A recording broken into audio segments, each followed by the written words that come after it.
Here's a look at Kamala Harris's views on key issues over the years. In her campaign against Republican Donald Trump, Vice President Kamala Harris says that she will proudly put my record against his any day of the week. The proposition isn't so simple. Republicans are resurfacing Harris's previous positions from her failed presidential campaign 4 years ago, and they're blaming her for controversies on President Joe Biden's watch. At the same time, Harris wants credit for accomplishments that were achieved under Biden while also charting her own course forward. Here's a look at some key topics and how Harris has approached them. First up is immigration. Harris took several progressive stances on immigration when she sought the Democratic presidential nomination in 2020. She wanted immigrants who were in the country illegally to be eligible for government health care, and she wanted to decriminalize border crossings. When Harris became Biden's vice president, the administration unraveled some of Trump's harshest immigration policies, and Harris worked on improving conditions in Central American countries to reduce the flow of migrants toward the United States. However, illegal crossings reached historic levels, creating a political crisis for the White House. Republicans have blamed Harris for failures to secure the border. Biden ultimately implemented restrictions on seeking asylum, frustrating immigration advocates but significantly reducing crossings. The Harris campaign said the vice president also supports Biden's request for more money for border enforcement. Second issue is Gaza.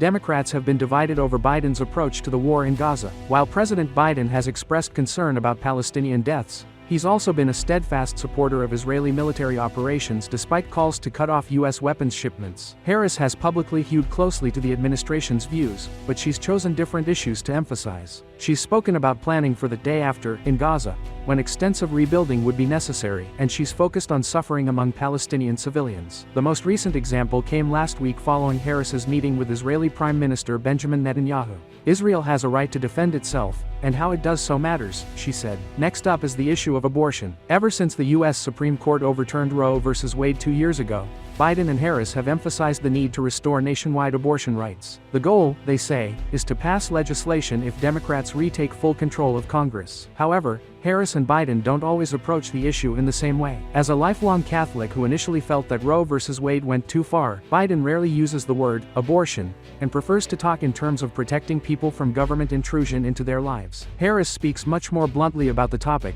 and she visited a Planned Parenthood clinic in Minnesota earlier this year. The battle for abortion rights is expected to be a centerpiece of her campaign for the presidency. Another burning issue is police. Harris started her career in elected office as San Francisco's district attorney, and the politics of law enforcement have been turbulent over the years. After the murder of George Floyd in 2020, Harris expressed praise for the defund the police movement and questioned whether money was being effectively spent on public safety. The White House tried to overhaul policing, but the legislation stalled on Capitol Hill, and Biden ultimately settled for issuing an executive order. The administration also pumped more money into local departments. Now Harris is embracing her law enforcement background as she runs against Trump, who is the first former president to be convicted of a felony. Last but not the least is environment. While seeking the 2020 nomination, Harris said she would ban fracking and pursue the Green New Deal, a sweeping progressive effort to shift the country toward renewable energy. The White House took a more measured approach. The Inflation Reduction Act, which was signed into law by Biden, pumped $375 billion